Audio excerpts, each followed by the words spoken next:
that are so hungry for wanting more than what they have now, and it's something that I have failed to see for a very long time.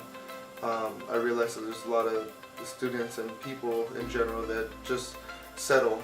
They settle more rather than be hungry and want more and want to better themselves, want a better life for themselves and whoever's around them. And the people that I became to know, like I surround myself with those type of people because those people give that vibe where when they're hungry, I'm hungry for it. By thinking about student success as holistically as possible and all its complications and complexities and nuances. And a couple of teachers who taught me that I was actually smart and able to do the work, and I think that just I wasn't really expecting myself to be a good student. Sometimes students don't realize that they have what it takes to be self-directed and move forward. Oftentimes we think about all the learning has to be directed by somebody else and that it's outside of us.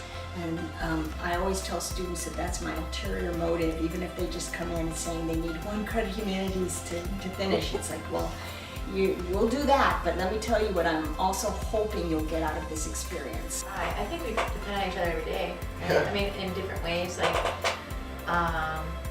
he knows exactly, like, we can read each other really well. So if I know he's having a bad day, a nice hug or a suck it up.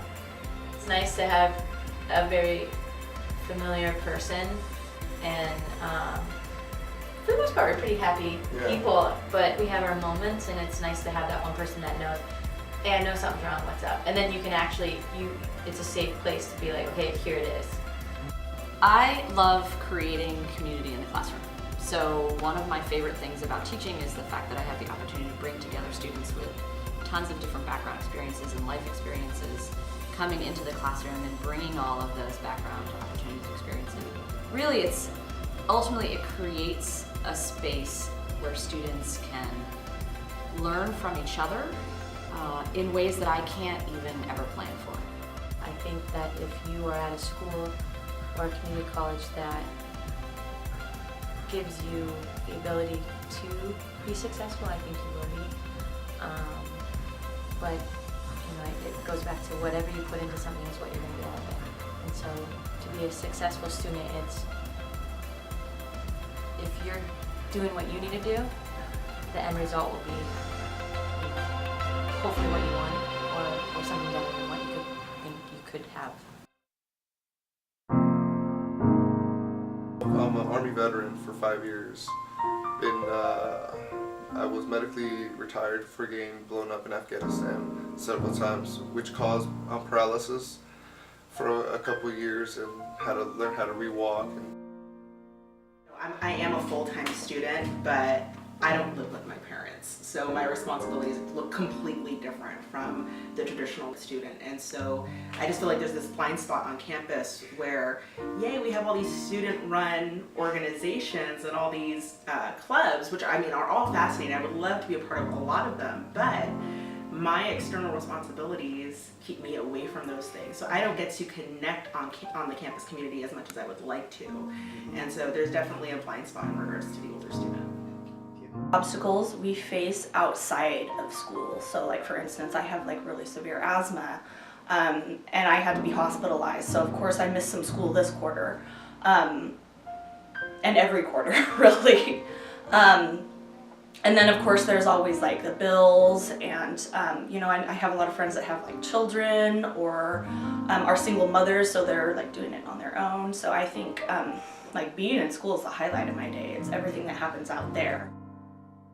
The way the system is built is for a certain type of student, and it benefits them really well and they can navigate it really well, but then there's other students who can be very successful to themselves and statistically the way we measure them, but the system is the barrier.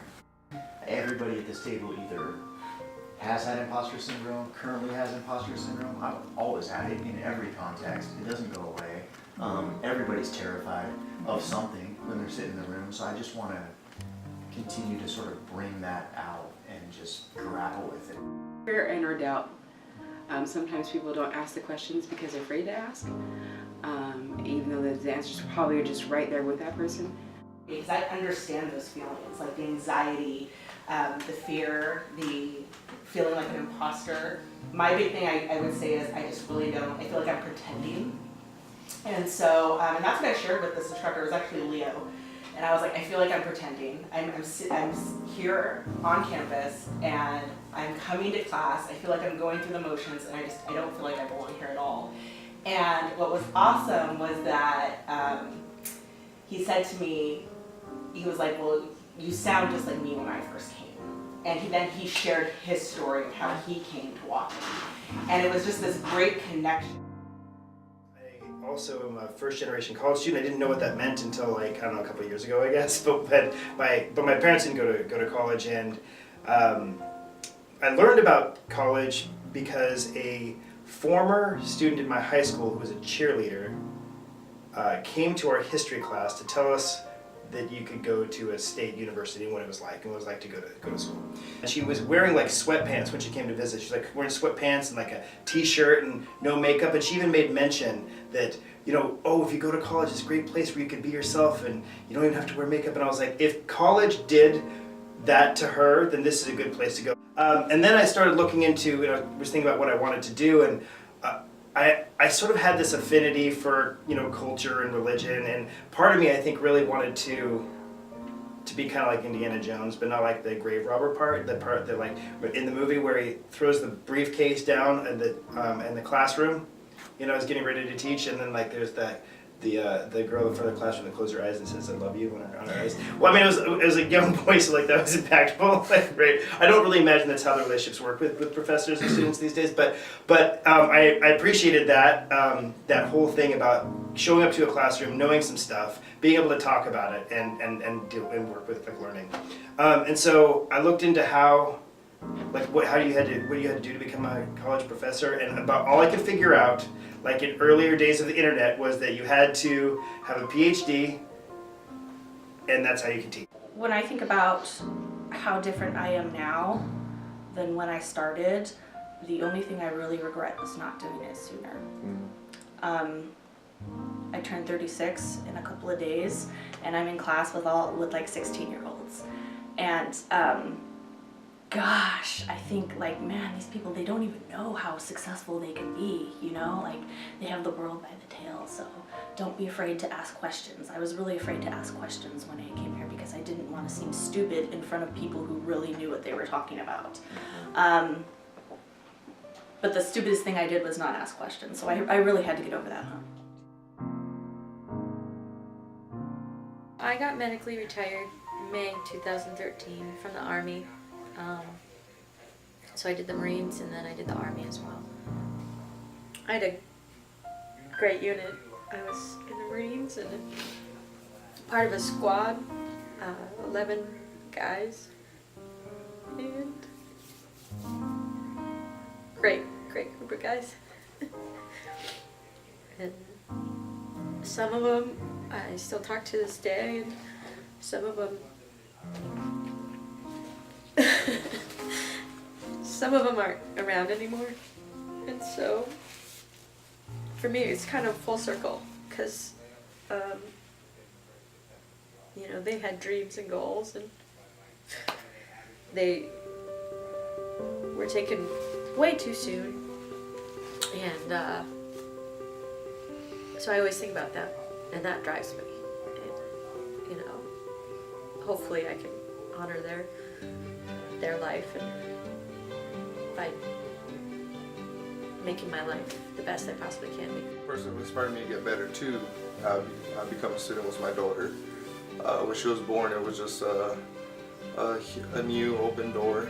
I opened up my eyes to see that it wasn't just about me anymore. It was about somebody else that I really cared for and loved. So that's pretty much who inspired me to come here. And once being here, meeting great people here at the Veteran Office helped me a lot more than I thought it would. And it kept me motivated, keeps me motivated. I'd say motivation. Beyond even just getting the grades, beyond just getting what it is to make it through that class, you have to have a motivation behind it. Say my daughter Isabel, she's 3, and I contribute all my success to her to try and give her a better life. And so if I'm successful, she'll be successful. When I first met him, he was heavier and he couldn't do anything without his cane. He couldn't even walk 3 or 4 steps without his cane. And I saw a lot of myself in him because a year prior to that, that's where I was. And so I was a year ahead of him, and it just, to see his progress and his constant, you know, even though he doesn't feel huge steps forward, you know, for me to see him out on the court with the athletes that we have here and you know, be a part of that is kind of a big sister moment kind of thing. Like, I'm so proud of him, and then to do it together, it's just, you know, kind of unbelievable because of where we've had to come from.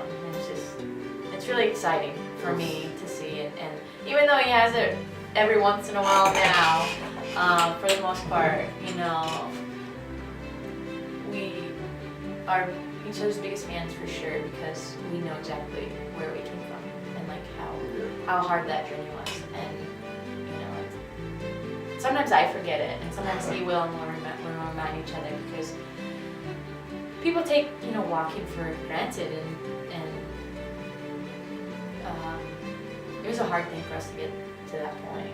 Yeah, forgetting how to walk, feeling awkward. Learning how to do it learning how but to it was, walk. you know, I wouldn't change anything. Somebody asked me the other day if I would ever change, knowing what I know now, go into the military and have everything happen. I said no, I would absolutely go in. To be able to see him out there running and you know, it's kind of like it was my accomplishment too in a way, and so he makes me really remember where we came from and vice versa, I think, in a way, and so. That's how Regan and Hurricane played with me. Jared was the one that told me her story, and then she told me her story herself. And through many tears. And I laughed a little because I was like, she is literally the only person that I'm that can the relate. female version of him. Yeah, and vice she's versa. the only person that I can relate with. And when Jared told me, he goes, yeah, you two are the most broken people here. And, you know, she's walking, you're getting there. You know, but like she said, I was almost 300 pounds when I first got here. Not me. I was almost. Not me. No. Let's be clear here, okay? And you know, having her and seeing her walking, you know, and knowing that she was at one point in a state of paralysis, like, and seeing her going through all that, it motivated me to get better. I don't think I would be as successful. I don't know. If there's no veterans office here, if there's no Jared, if there's No Katie. I think we would hang out, like I think we would see each other. Yeah. Gosh, I don't know. I think That's Whatcom really would be in need of a veteran office. yeah, for sure. I mean, there's not just us, but there's so many other veterans that. Yeah, and not just like I think I put myself in one of my favorite instructors' class at the time of the quarter. You know, because there's no veteran office for me. There's really no safe space for me to be myself, to be comfortable and just to relax. You know, I'm very tense when I'm walking around here when I first got here, and just thinking about not having a veteran office here, that would really suck. I think for me, I would just come to class and then I would leave. I wouldn't stay around. Yeah, I would have coaching and that would help a little bit. I think a little bit more than you maybe. But for me, I just honestly, that is a very hard question. I can't imagine. Where else do you go for support? What other things have you used on campus to make sure you can be successful? The disability. ADS. Yeah. With Carrie. Carrie Hofferty. Great Oh woman. my goodness, Great she's woman. awesome. She is awesome. Yeah. She Why? had. What makes her awesome? Gosh, she just always. Everything. She works so hard for people like us. with small disabilities, you know. She makes sure that when you are in that classroom, you don't have to worry about anything else. Like there's no hindrance. You're all on the same level. We're pretty hard of hearing, actually pretty much. I'm on this one. I can't hear off this ear. And I'm fully deaf in my left and half deaf in my right. So I read lips a lot, and it's really hard, you know, to make instructors just stand right in front of you. So for Carrie, it provides, you know, amazing, like for me, I have transcribers, and they've done the world of difference. And I know sign language too, so, but for me, an interpreter it made me feel very separated from my students, but with the transcriber, I just feel like I'm, you know, there's nothing different. Yeah. And I don't miss anything, and it makes me, it sets me up to be very successful in a classroom environment, and that's what Carrie provides. And you know, she'll check in with you, hey, do you need anything? How's this going? How's the class? Do you need a switch? And so anytime I've ever needed her, she's always just been there in a big way. Yeah. So she's amazing. Don't ever get rid of her, Wacom. Please. Don't, please. There, and I've been to in the beginning of my last year when I started coming here, when the veteran office was here in Laidlaw, I would go to the writing center, and just because I enjoyed writing and wanted to better myself, and the instructors I had at the time always, you know, one of them, Rhonda Daniels, you know, she was a huge inspiration to me when it came to writing, because I like to write poetry, I like to write short stories, and she always told me, like, you know, just go to the writing center, start writing, you know, enhance your imagination. And so I would go to the writing center almost like 3 or 4 times a day and just sit there and just write, because I didn't really know people here at the time. So, you know, I would go there, and I would want to say that would be one of the only places I probably would be as more of a support. And the math center too. The math center as well, especially after Math 99. Stats. Oh, I was in there all the time. I was like, I don't understand this, but I got through it because of the math center helped, and also not just to talk about the veteran center, but the veteran. You know, there's a math tutor in there, and he's another vet, and he's awesome, and you know, it's great to get support from that. And so there's just so many different avenues on campus that is set up for you to be successful. And the instructors are incredible. Like you just communicate with them. Like Jason Babcock, I had him when I started here, and he told me, like, oh, you know, I do this, and the math center is a good place that you can, you know, if you have any problems and stuff, which I didn't, of course, but yeah, you did. not until afterwards. But his class was perfect. But you know, every instructor that I've had, they're so focused in students.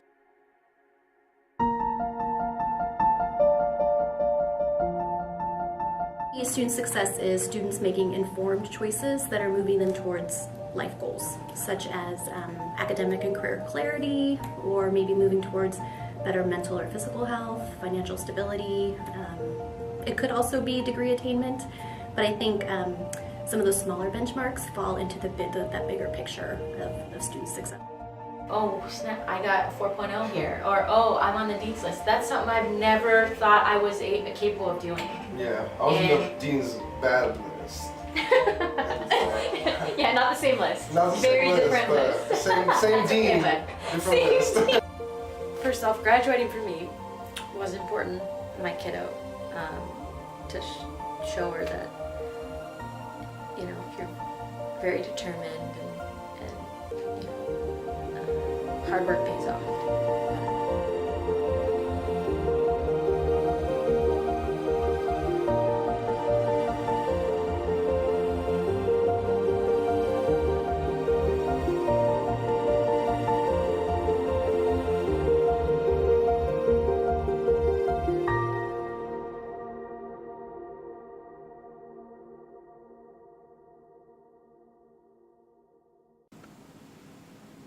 We may or may not be recording, so.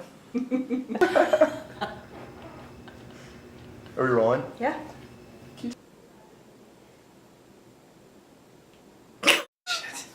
It's hard, right? All natural Shelby. and she was getting down. Like I was like, it threw me off. I was like, whoa, Shelby. No, let's very appropriately. It was, again, different. Damn it, Janice. Look like I did not like anything I just said.